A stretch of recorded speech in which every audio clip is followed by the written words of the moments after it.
हमारे जो शिक्षाविद प्रोफेसर रतनलाल जी और सम्मानित हमारे डॉक्टर सूरज मंडल जी ने तमाम बातें आप लोगों को बताई है। मैं कुछ चीजों पे प्रकाश डालना चाह रहा हूँ कि जितने भी हमारे नए पुराने जो भी सांसद जो इस बार उपस्थित सांसद नए सांसद भवन में हुए हैं, उनको इस पत्रिका मेल व्हाट्सएप पे 60 सवाल जो बहुसंख्यक समाज के ऊपर है, और उन 60 सवाल में हिंदी इंग्लिश बाइलिंगुअल हमने भेजा है। वो ये नहीं कहते हैं कि मुझे पता नहीं है, क्योंकि तमाम लोगों से हमने कंसेंट भी दिया है कि सवाल उनके पास पहुंच गए। कुछ लोग ने हम लोग को बुला करके समझा भी। जो मुद्दे हैं उसके साथ साथ जो सामाजिक न्याय की बात हम लोग करते हैं, और पिछले 7 साल से वी द पीपल, पैगाम, अन्य सहयोगी जातीय संगठन मिलकर आवाज को उठाते रहे हैं, चाहे रामलीला मैदान हो, कॉन्स्टिट्यूशन क्लब हो, और तमाम बहुसंख्यक समाज के जो सांसद चुने गए हैं उनको सम्मान करने की बात हो। अभी पिछले महीने ही हम लोग ने कॉन्स्टिट्यूशन क्लब में ही हमने सांसद सम्मान समारोह रखा था। ली मेरिडियन में, मैं क्षमा चाहता हूँ, ली मेरिडियन में सांसद सम्मान समारोह में लगभग 45 सांसद अपनी उपस्थिति दिया है। और यूं कहें तो कश्मीर से कन्याकुमारी तक, लेह लद्दाख सारे सांसद उपस्थित हुए और उनको स्मृति प्रतीक दे करके सम्मानित भी किया गया। और तमाम सांसदों से गुजारिश किया गया है कि जो ये हम लोग को बहुसंख्यक समाज, जो दलित, पिछड़े, दबे कुचले, शोषित, वंचित, जो विकास से अछूता है, उन सब को मुद्दों को लेकर के आगे आने का है। ये कार्ड तमाम सांसद के पास जो बहुसंख्यक समाज से हैं, हमारे कई टीम घूम घूम करके निरंतर घर पे आवास पे देने के कार्य कर रहा है। और ये साथ में बुकलेट जिसके अंदर सारे सांसद के लिए, और कई सांसद ने कंसेंट दिया है, क्योंकि आप लोग को शायद पता हो ना हो, 15 दिन पहले सवाल भेज दिया जाता है सांसद में, और उनको कौन सा सवाल अप्रूव होगा कौन सा नहीं होगा। तो ये हम लोग तमाम कार्य बिहाइंड द कर्टन रह करके या फ्रंट लाइन पे रह के हम लोग करते आ रहे हैं। और जाति जनगणना की जो बिहार में हुई उसमें हम लोग का काफी रोल रहा है। नवोदय विद्यालय में एडमिशन शुरू हो गया ओबीसी के लिए, उन सब में भी हम लोग का भूमिका रहा है। क्रीमी लेयर आरक्षण की बात हम लोग करते हैं। आरक्षण में एक शब्द आरक्षण आता है, लेकिन उसमें अनेक हथकंडे अपनाए जाते हैं हमारे बहुसंख्यक समाज के बच्चे को रोकने के लिए। उसमें क्रीमी लेयर है, या एनएफएस जो भी हमारे दोनों शिक्षाविद बोल रहे थे, नोट फाउंड सुटेबल करके उसको बैकलॉग बना करके फिर जनरल कैटेगरी में कन्वर्ट कर दिया जाता है। ये तमाम मुद्दे के ऊपर हम लोग पिछले 5-6 साल से कार्य कर रहे हैं। एक हम लोग ने नया, इस बार नया नहीं कर सकते, जो बाबा साहब ने जाति तोड़ों की बात की है, उसको हमने नेशन बिल्डर के नाम से आरक्षण जितने भी जो जनरल कैटेगरी में जा रहा उसको नेशन बिल्डर कैटेगरी, यानी हम दूसरे शब्द में कहें तो जाति तोड़ों के अंतर्गत वो आता है। अंतरजातीय विवाह करने की बात करते हैं, और आरक्षण का लाभ उस आदमी को मिले जो अंतरजातीय विवाह, जैसे एससी और एसटी, ओबीसी, माइनॉरिटी, कोई भी हो, जाति खत्म तभी होगी। बातें तो बड़े बड़े संसद में होता है, लेकिन सारे पॉलिटिशियन अपने अपने क्षेत्र में, अपने समाज बहुल क्षेत्र में ऊंची समाज के लोगों को टिकट देते हैं और पीछे पीछे घुमाते रहते हैं। तो जाति भी तभी टूटेगी, बाबा साहब का सपना तभी साकार होगा जब अंतरजातीय विवाह संपन्न कराना शुरू हो जाएगा। ये ब्राह्मणवादी के बातों को खत्म करके, जैसे महात्मा फूले ने शिक्षा महिलाओं को देने की से क्या, हम लोग तो इतने पॉपुलेशन हो गए, पहले तो यही कहते थे ना कि महिला शिक्षा ले लेनी तो पता नहीं क्या हो जाएगा, प्लेग फैलेगा, महामारी फैलेगा या कुछ हो जाएगा। लेकिन आज तो ऐसा कुछ नहीं हो रहा, हमारे माताएं पढ़ करके देश दुनिया भी चला रही हैं।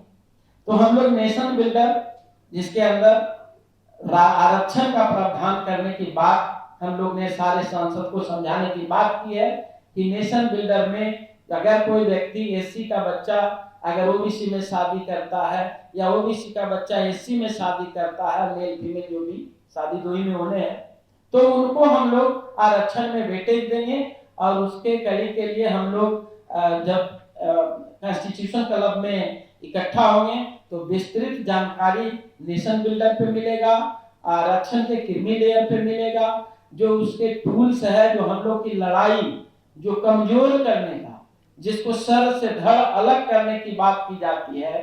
जैसे हम ही लोग में मात्र बिहार की जाति जनगणना हुई है, उसमें 1% आदमी संसाधन से लैस है, जो ओबीसी एससी एसटी की बात जो करते हैं। 1% पे क्रीमी लेयर लगा करके, और क्रीमी लेयर का बहुत छोटा मानदंड जो कि 8 लाख रुपए, इन तमाम मुद्दों पे हम लोग चर्चा करने के लिए आप लोग को, तमाम देशवासियों को, तमाम यूट्यूबर मीडिया चैनल वालों को मैं आह्वान करता हूं कि उस दिन ज्यादा से ज्यादा संख्या में आए और ये सारे चीज को डिटेल में जानकारी लेकर के अपने घर परिवार से लेकर के सांसद या अन्य लोगों को सूचित करें कि इस तरह की चीज अगर आप करेंगे तो मैं आपका साथ दूंगा, अन्यथा उनको बाहर का रास्ता दिखाने का प्रयास करूंगा। जय भीम, जय जोहार, जय किसान। और मैं मिशन जय भीम से यहाँ राष्ट्रीय महासचिव की हैसियत से आपके सामने बीच में आया। सबसे पहले तो मैं आप सभी को बधाई देना चाहूंगा कि हमसे ज्यादा लड़ाई आप लोग लड़ते हैं और जनता से सीधी बात पहुंचाने का हमारे माध्यम से जो बात निकलती है वो जनता तक आप डायरेक्ट पहुंचा देते हैं। आप सबसे ज्यादा बधाई के पात्र हैं। और मिशन जय भीम 23 तारीख को होने वाले कार्यक्रम में जो भी भागीदारी हमको दी जाएगी, जो हमारी हिस्सेदारी जो वहां होगी, वो हम तत्पर और पूरी ताकत के साथ पूरा करेंगे। मैं इसमें 2-3 चीजें मिशन जय भीम की तरफ से कहूंगा। जैसे अनिल जी ने अभी कहा था कि जाति तोड़नी पड़ेगी, ये मिशन जय भीम का तो हमारा अपना खुद का नारा है। ये तो जब से हम मिशन जय भीम को चला रहे, जब से कह रहे हैं कि जाति छोड़नी पड़ेगी और समाज को जोड़ना पड़ेगा। जब तक जाति नहीं छोड़ेंगे, जब तक समाज जोड़ेगा नहीं, और हम अंतर जातीय विवाह तक नहीं पहुंच पाएंगे, क्योंकि ये हमारा सबसे पहला संघर्ष है। और मिशन जय भीम जिस पथ पर चलता है, उस पथ पर वो बाबा साहब के दिखाए हुए सभी रास्तों को पूर्ण करना चाहता है जो बाबा साहब ने दिखाए हैं। और बाबा साहब के सपनों को पूरा करने के लिए बौद्धमय भारत बनाना बहुत जरूरी है। और हमारा संकल्प इसी के साथ में जातीय जनगणना जो हमारी हिस्सेदारी वाली बात है, जब तक इस देश के आखिरी पायदान तक खड़े व्यक्ति तक उस समानता के अधिकार पर उसके अधिकार और हक नहीं मिलेंगे, जब तक ये न्याय की लड़ाई हमारी जारी रहेगी। और ईवीएम का सबसे बड़ा जो महत्वपूर्ण है कि भी देश के अंदर जब भी कोई बात हम रखना चाहते हैं तो सरकार तक जाती है। और सरकार कौन सी होनी चाहिए? जो जनता की सुने, जो जनता की सुन करके जनता की राय पर उस फैसले को आगे बढ़ाए और जनता के हक की लड़ाई को लड़े। तो ईवीएम उसमें सबसे बड़ा अहम रोल निभाता है और हम ईवीएम का विरोध करने के लिए इस पे तत्पर आगे बढ़ते रहेंगे, क्योंकि ईवीएम ही सरकार को आगे बढ़ाता है, उसको ताकत देता है। 2014 से लेकर के आज 2024 हो गया, तो शायद वो समाज सोया हुआ था और 2024 के इलेक्शन में ये ताकत दिखाई कि विपक्ष मजबूत हुआ और जनता ने जवाब दिया कि ईवीएम में धोखा है और अगर नहीं इसको बदला तो हम तुमको ही बदल देंगे। अब तो ये हमारे कुछ मुद्दे थे, तो बाकी मेरे को ज्यादा कुछ बोलना नहीं है। हम इसमें 23 तारीख की भूमिका में पूरे देश के अंदर आह्वान करते हैं मिशन जय भीम की तरफ से, मीडिया के माध्यम की ओर से, और सभी जो हमारी बात को सुन रहे हैं वो सभी इस बात को समझे कि लड़ाई हमारी नहीं है, हम बात कर रहे हैं, ये लड़ाई पूरे देश के हर उस वंचित समाज की है जो इस देश के अंदर हर संसाधन से वंचित रह गया है। ये सब की उनकी लड़ाई है। वो सब आए और इसी बात को इन्विटेशन समझ करके उस प्रोग्राम में सम्मिलित हो। और बस मेरा इतना ही कहना है। जय भीम, जय भारत। सभी का धन्यवाद, खास करके मीडिया वालों को जो WTP के और जो जितने संगठन हैं उनकी बात को पूरे देश में सभी को पहुंचाने का काम कर रहे हैं। बाकी 23 तारीख का हमारा आह्वान है कि जहां तक आवाज जा रही है, जहां तक ये मीडिया के लोगों की प्रेस वार्ता के माध्यम से पहुंच रहे हैं, उन सबको आने के लिए आह्वान किया जा रहा है। लेकिन एक चीज ये सोचना होगा, हाथ जोड़ने से हाथ जोड़ने से मिलता ना अधिकार कभी, संगठित हो पीडीए और डब्ल्यूटी के माध्यम से सपना हो जाएगा साकार अभी। नहीं जानते क्या 90% के लोगों जैसी है सरकार अभी, झूठी देती आश्वासन और करती अत्याचार सभी।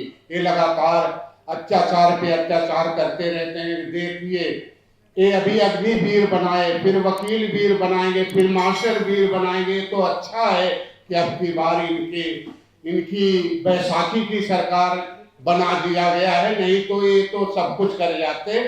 इसलिए सभी को संगठित करना होगा। और अभी अभी देश के बड़े उद्योगपति की शादी थी, जो पीडीए जो उद्योग पूंजीपतियों का विरोध करते हैं, और सब के सब वहां ठुमके लगा रहे थे।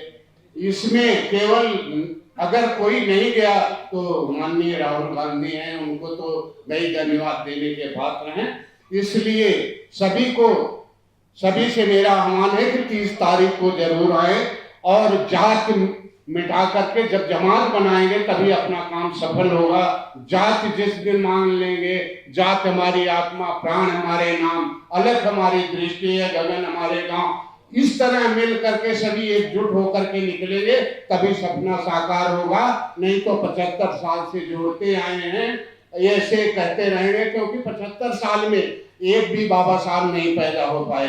ये तो अच्छा है कि WTP के माध्यम से मैंने 5-7 साल से देख रहा हूँ। अब की बार जो बदलाव हुआ है इसमें WTP के संगठन का बहुत बड़ा योगदान रहा। जहाँ भी पीडीए के लोग लड़े हैं वहाँ जाकर के उनकी तन मन धन से समर्थन किया गया और उनके लिए पूरा लगातार काम किया गया। इसलिए अगर वो जीत के आए हैं तो उनकी दबी कुचली आवाज को देश के बड़े लोकतंत्र में उठाने का काम करें। सभी से आह्वान है का समय का ध्यान करते हुए सब पहुंचे। सभी का धन्यवाद। जय विज्ञान, जय संविधान।